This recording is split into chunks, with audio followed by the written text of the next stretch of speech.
Hey, this is Tim from the Pro Beginner Mixer, where we take beginner to intermediate mix engineers to a professional level. Today, I want to talk about headroom. Headroom. How do we get more headroom? Oftentimes, you'll be mixing and things are sounding great, but then you check your master level meter and it's in the red. It's peaking.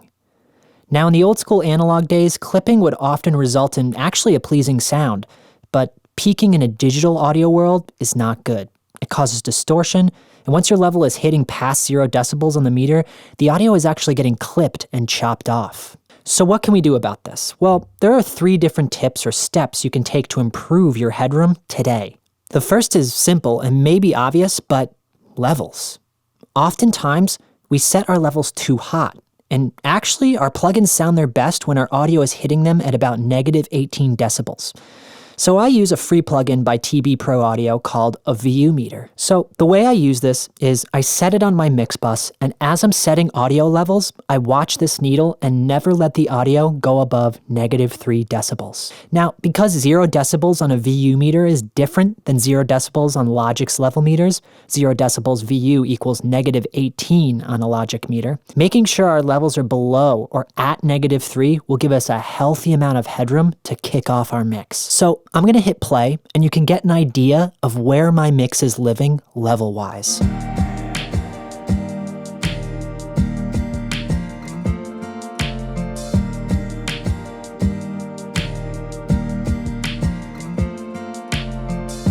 So you can see it's hovering around negative 5 decibels. So that's pretty good. That's well below negative 3 and gives us a really nice amount of headroom. For the second step to improve headroom, we're going to grab Logic's stock EQ. Now, a lot of buildup happens in the low end. In fact, there are frequencies so low that our ears can't even perceive them, but they still take up space in our mix and crowd our mix bus. A good way to clean up this inaudible low end and improve our headroom is to add a high-pass shelf on all our instruments except for our kick and bass. Let me show you what I mean. So here we have an acoustic guitar track. Now, if I add Logic's multimeter to this acoustic guitar, let's hit play and see what our low end looks like.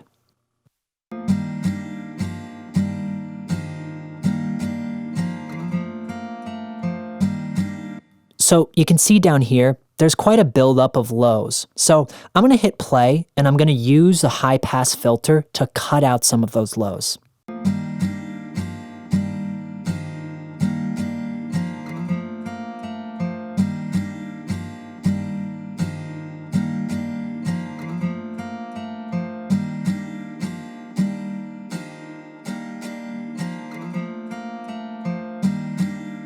So I'm going to A-B it now, and I want you to watch the level meter.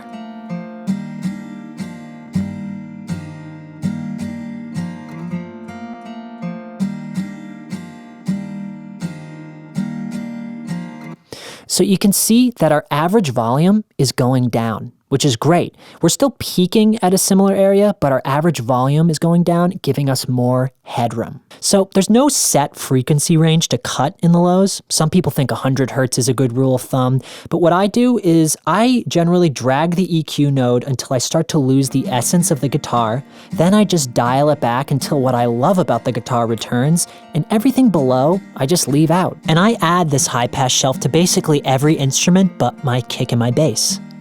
The third step to improve our headroom, we're going to use our EQ again.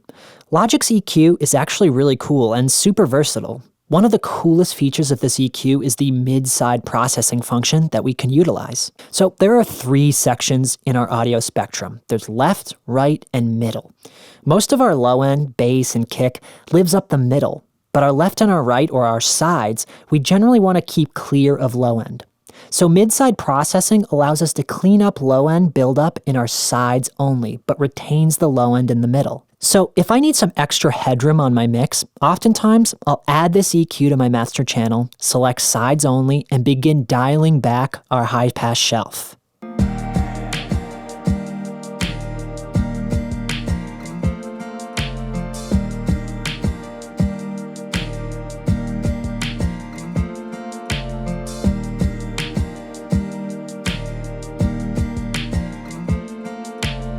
So what are we doing? When we select sides only in our EQ, the EQ is only cutting low-end buildup in the sides of our mix. This clears up any cloudiness that is going to crowd our mix bus and oftentimes opens up our mix in a really beautiful way. Well, there you have it. That is 3 tips to getting more headroom in your mix. I hope that this helped you, and if it did, feel free to like and subscribe. I upload new videos every week on how to get the most out of your mix. So take care, and we'll see you next week.